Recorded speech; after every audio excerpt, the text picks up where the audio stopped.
Okay so आई guess सब लोग आ चुके हैं।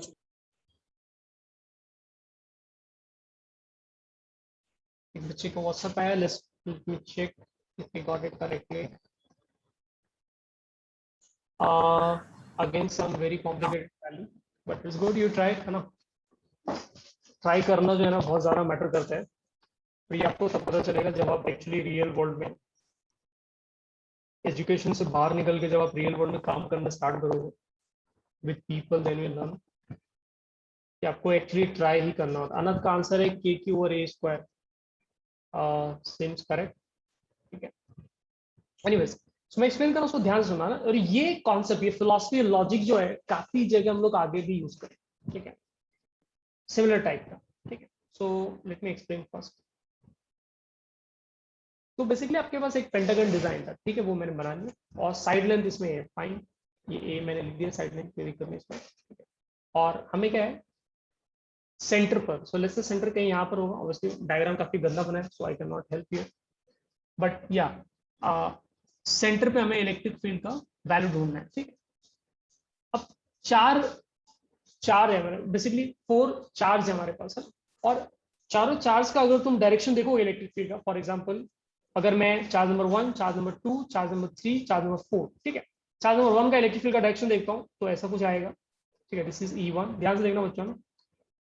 चार्ज नंबर 2 का इलेक्ट्रिक फील्ड 2 से दूर होगा और इस डायरेक्शन में जाएगा, अवे फ्रॉम, सारे पॉजिटिव चार्ज कंसिडर किया मैंने, ठीक है। चार्ज नंबर 3 का इलेक्ट्रिक फील्ड कुछ इस तरह से ऐसे जा रहा होगा, जिससे चार्ज नंबर 3 का इलेक्ट्रिक फील्ड, ठीक है। चार्ज नंबर 4 का इलेक्ट्रिक फील्ड में भी कुछ ऐसा जा रहा है, ठीक है। अब यहाँ पे आप ध्यान से देखो, सिमेट्री नहीं है, ठीक है, सिमेट्री नहीं है इन सेंस चार ही चार्ज है ना। और जो पेंटागन है हमारे पास वो 5 चार्जेस का था। तो late me do one thing, let me introduce a charge Q, ये फर्जी चार्ज है। So how do you right फर्जी, फर्जी चार्ज मतलब ये है नहीं, बट मैं लेकर आ रहा हूँ, ठीक है। तो ये मैंने चार्ज को मैं लेकर आया, तो अगर मैं उस चार्ज को लेकर आता हूं तो उसका इलेक्ट्रिक फील्ड क्या होगा, इस डायरेक्शन में आएगा। और इलेक्ट्रिक फील्ड का जो वैल्यू होगा दैट विल बी E5, ठीक है। First thing you all should notice is E1 का वैल्यू मतलब मैग्नीट्यूड, सेकेंड वाले का इलेक्ट्रिक फील्ड का मैग्नीट्यूड सेंटर पे, थर्ड का इलेक्ट्रिक फील्ड का मैग्नीट्यूड सेंटर पे, फोर्थ का इलेक्ट्रिक फील्ड का मैग्नीट्यूड सेंटर पे, फिफ्थ वाला जो एक्चुअली एग्जिस्ट नहीं करता बट मैं उसको लेकर आया हूँ, उसका इलेक्ट्रिक फील्ड का मैग्नीट्यूड जो सारा इक्वल होगा और उसका वैल्यू ई होगा। इनफैक्ट आप उसका वैल्यू बी लिख सकते हो क्योंकि सेंटर से किसी भी कॉर्नर का जो डिस्टेंस है, ओ माय गॉड, सो मैंने यहाँ पे रॉन्ग लिख दिया।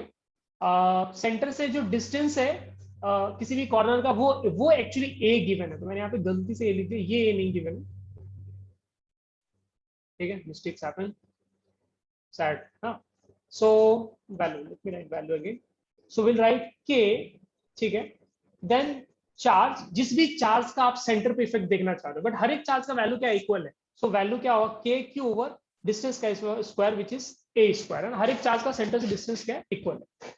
अब आप ये समझो कि अगर आपके पास 5 इक्वल इक्वल डिस्टेंस पे इक्वल टाइप ऑफ ओरिएंटेशन में, है ना, एकदम एग्जैक्टली सेम टाइप के ओरिएंटेशन में अगर आपके 5 चार्जेस हैं, तो जैसे मैंने ट्रायंगल वाले केस में आपको दिखाया था, सम जो आएगा वेक्टर्स का, इफ यू हैव 5 वेक्टर्स, हर एक वेक्टर के बीच में एंगल सेम है, जैसे ये एंगल, ये एंगल, ये एंगल, ये एंगल और ये एंगल, सारे एंगल सेम है। Maybe I should write theta theta theta theta, सारे एंगल सेम। तो अगर सारे एंगल सेम है और सारे वेक्टर्स आपके इक्वल वैल्यूज के, तो सिमेट्री से आप ये बोल सकते हो कि ऑल 5 वेक्टर्स का सम जो होगा विल बी 0, ऑल 5 वेक्टर्स का सम आपका 0 होगा, ठीक है। तो इसमें कोई इशू नहीं होना चाहिए।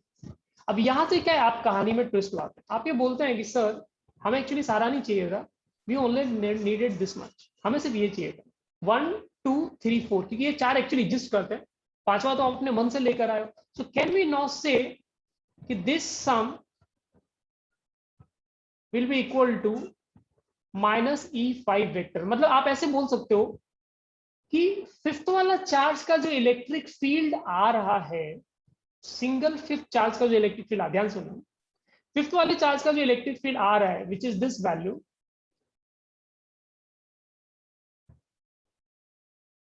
रिमेनिंग 4 चार्जेस का इलेक्ट्रिक फील्ड का सम फिफ्थ वाले इलेक्ट्रिक फील्ड के चार्ज के just opposite, that's it. Which means अगर मुझे मैग्नीट्यूड ही निकालना है, अगर मुझे E1 vector plus E2 vector plus E3 vector plus E4 vector,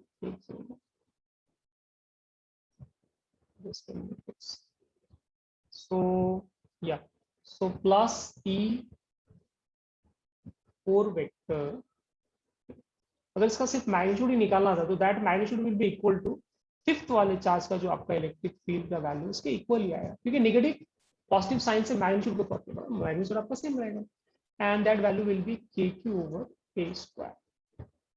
ठीक है, सो यस ये हो गया। और अगर आपको डायरेक्शन फील करना है कि डायरेक्शन किधर आएगा, एक्चुअली जगह तो बची नहीं बनाने के लिए, बट ठीक है, let me show direction also. आपको डायरेक्शन किधर बनाना है, डायरेक्शन कैसे शो करें, may be black colour use करें, ठीक है। सो E1 E2 E3 E4 का कंबाइंड डायरेक्शन जो होगा वो E5 के अपोजिट होगा, ठीक है। सो जैसे हमारे पास E5 क्या इस डायरेक्शन में, ये E5 का डायरेक्शन है, ऊपर में पिक्चर में बना रखा है मैंने, तो आपका जो नेट इलेक्ट्रिक फील्ड होगा वो इस डायरेक्शन में, नेट मतलब E1 E2 E3 E4 का combined effect, and obviously magnitude को ऑलरेडी यहाँ पे मैंने, इसको नोट करो फटाफट, let me know if you have any doubt.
Hello sir. Yes you are audible, बताओ। सर हमने सिमेट्री के लिए फिफ्थ चार्ज इंट्रोड्यूस किया है ना? करेक्ट,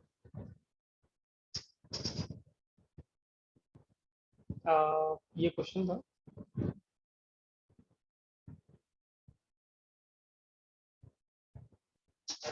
ये सिमेट्री के लिए हम लोगों ने फिफ्थ चार्ज इंट्रोड्यूस किया, बिकॉज पेंटागन में क्या है, आपका हर एक कॉर्नर सेंटर से सिमिलर डिस्ट्रीब्यूशन भी होता है, राइट। सिमिलरली अगर मान लो हेक्सागन है, तो हेक्सागन में all 6 charges if you place at corners, तो आपको एक इक्वल टाइप का डिस्ट्रीब्यूशन मिल जाएगा। स्क्वायर के केस में भी आप ऐसा यूज कर सकते हो। So yes, that's what we used. Okay sir. I guess सब लोगों ने नोट कर लिया है, ओके। आप लोगों ने अप्लाई कर दिया ऑलरेडी, फाइन। तो कुछ प्रॉब्लम्स देखते हैं जिसमें, ये तो क्या प्योर इलेक्ट्रिक फील्ड पे बेस्ड प्रॉब्लम्स है, कुछ प्रॉब्लम्स देखते हैं जिसमें हम लोगों को मैकेनिक्स का जो 11th का कुछ कुछ पढ़ के रखा है हम लोगों ने, उसमें लेट्स सी अगर आपको कंबाइन करते हैं तो कैसा क्वेश्चन बन सकता है, but keep this in mind always. Combine करके क्वेश्चन कम आते हैं क्योंकि इलेक्ट्रोस्टैटिक्स एज ए चैप्टर ही उसमें बहुत सारे कॉन्सेप्ट हैं, तो बहुत रेयरली ही चीजें कंबाइन होकर बनती है, ठीक है, क्योंकि उनके पास ऑलरेडी बहुत कुछ है इलेक्ट्रोस्टैटिक्स में पूछने के लिए।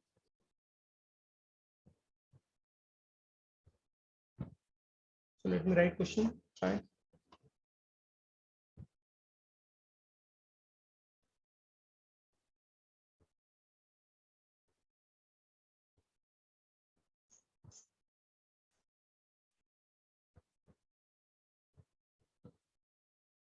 मैं डायग्राम बनाता हूँ। तो बेसिकली इसमें आपको एक इलास्टिक कोलिजन कंसिडर करना है।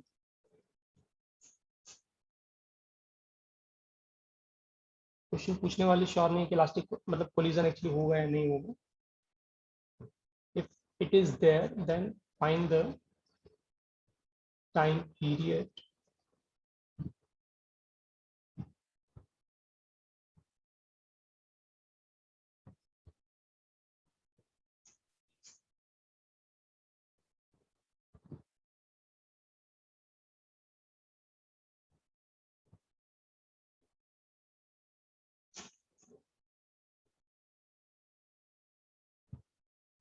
क्या ये एसएचएम है, ये भी क्वेश्चन है।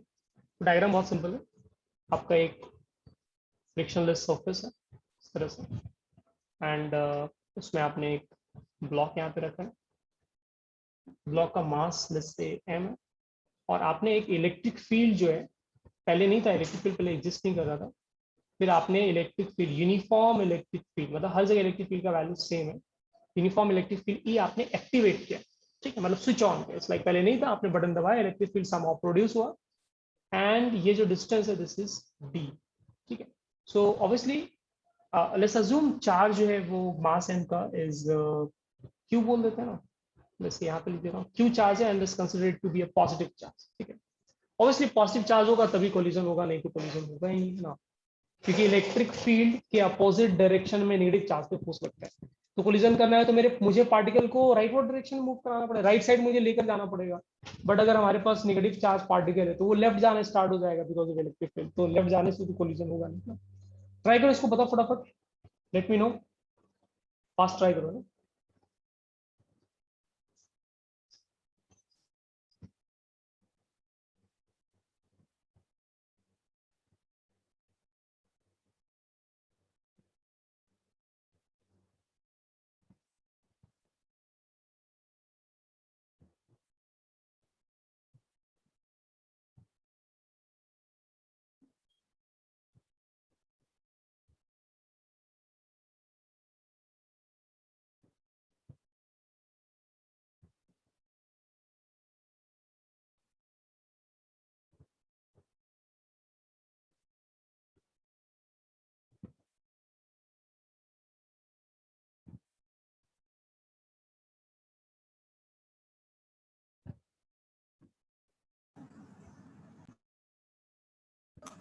नहीं सर, ये एसएचएम तो नहीं है। या एसएचएम नहीं है, क्या क्या रीजन है उसके पीछे एसएचएम नहीं होने का? सर फोर्स इसके ऊपर, नेट फोर्स तो हमेशा हमेशा कांस्टेंट ही है, ये डिस्टेंस के साथ वेरी नहीं कर रहा है। करेक्ट।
किसी और का है रिजल्ट? Anyone else? व्हाट्सएप पे शेयर कर दो और एल्स चैट पे लेट मी नो।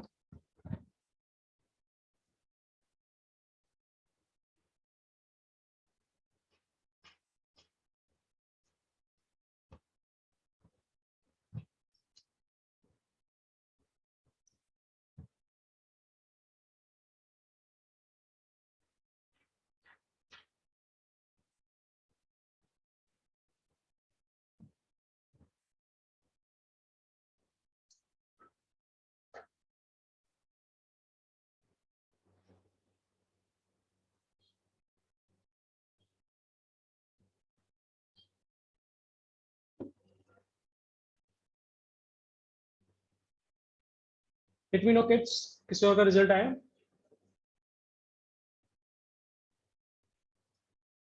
चलो ट्राई करते हैं।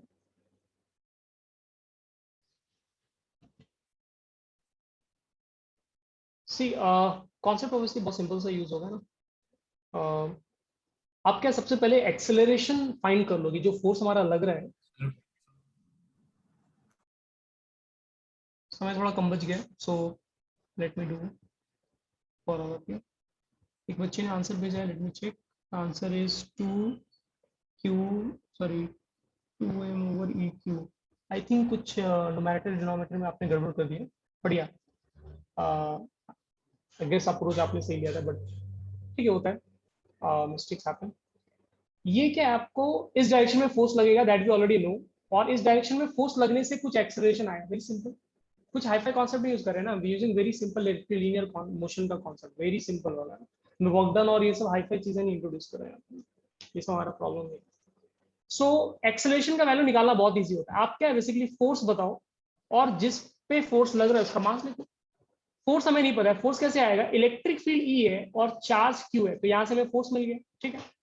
Now if you have to cover distance D, है ना, तो फॉर्मूला क्या होता है? स्टैंडर्ड फॉर्मूला होता है UT plus half it square. अगर आपका पार्टिकल एक्सेलरेटेड मोशन में है ना, तो फिर क्या, अगर एक्सेलरेशन है उसमें, तो फिर आप ऐसे UT plus half it square use कर सकते हो। चलो, सो इसमें हम लोग अपने वैल्यूज फिट करते हैं। हमें लेफ्ट से वॉल तक लेकर जाना है, तो डिस्टेंस कितना कवर करना है? डी। इनिशियल वेलोसिटी पार्टिकल का क्या है, ब्लॉक का क्या है, इज 0। हाफ एक्सेलरेशन का वैल्यू क्या है?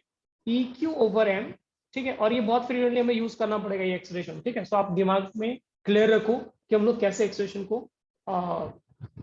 यूज कर रहे हैं, ठीक है। एंड टाइम, है ना, we don't know time, we actually needed value of time. तो यहाँ से क्या होगा, आपका टाइम आ गया, एंड टाइम का वैल्यू आ रहा है 2md over E Q. I guess जिसने व्हाट्सएप किया था मुझे, आई गेस सही रिजल्ट है, मैंने कुछ और आंसर देख के गलत बता दिया। तो ये आपका टाइम हो गया, ठीक है।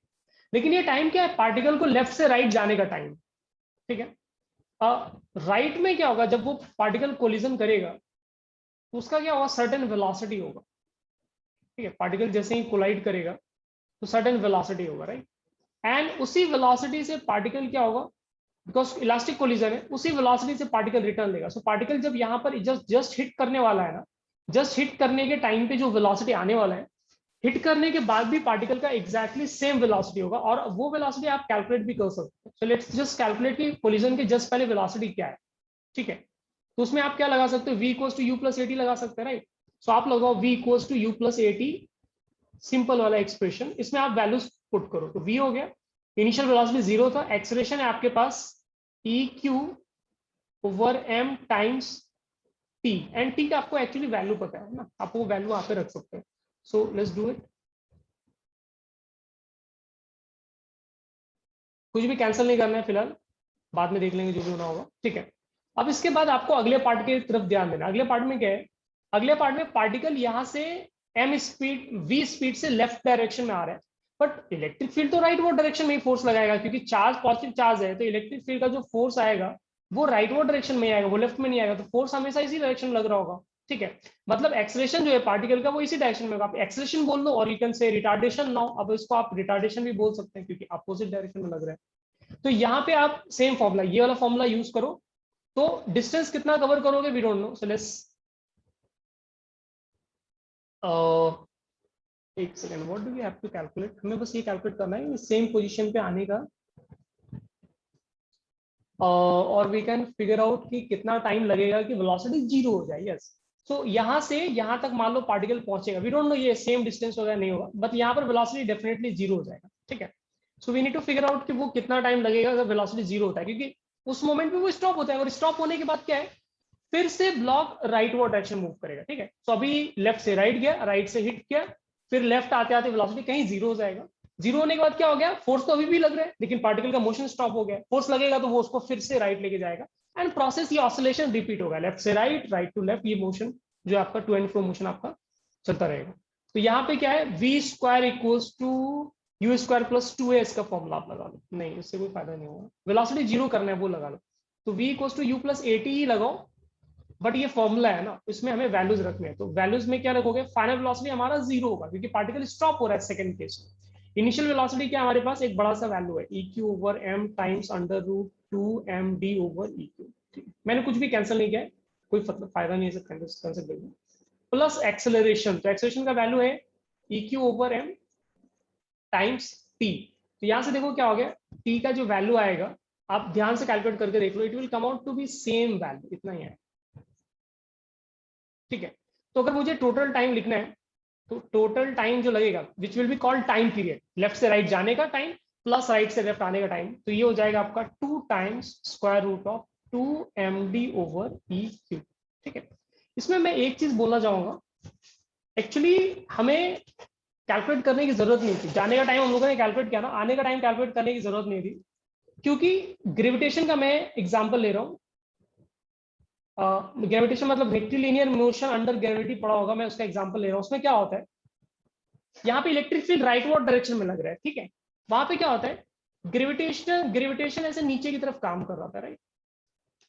ग्रेविटेशन हमेशा आपका नीचे की तरफ डाउनवर्ड डायरेक्शन में, एक्सेलरेशन ड्यू टू ग्रेविटी काम कर रहा होता है, तो एक्सेलरेशन ड्यू टू ग्रेविटी ऐसे नीचे लग रहा है, ठीक है। उसमें क्या होता है, पार्टिकल जब आप कोई थ्रो करते हो, जैसे एक मैंने स्टोन थ्रो किया, तो स्टोन का बॉटम से लेके टॉप मोस्ट तक पॉइंट तक जाने में क्या है, एक्सेलरेशन ड्यू टू ग्रेविटी क्या आ रहा है, इसको अपोज कर रहा है, और फिर वहां से नीचे आने में क्या हो रहा है, उसको सपोर्ट कर रहा है। And if you remember time दोनों केस में क्या आता है, सेम आता है, मतलब अगर मैं टाइम इसको t1 और t2 लिखूं, तो ये t1 इक्वल्स टू t2 होता है, ठीक है। तो वहां से भी आप एनर्जी लेकर सिर्फ फर्स्ट वाला टाइम फिगर आउट करके आप इसको डबल कर देते, तो टाइम ऑफ फ्लाइट जैसे आपका ही ऑसिलेशन का टाइम पीरियड आ जाता है।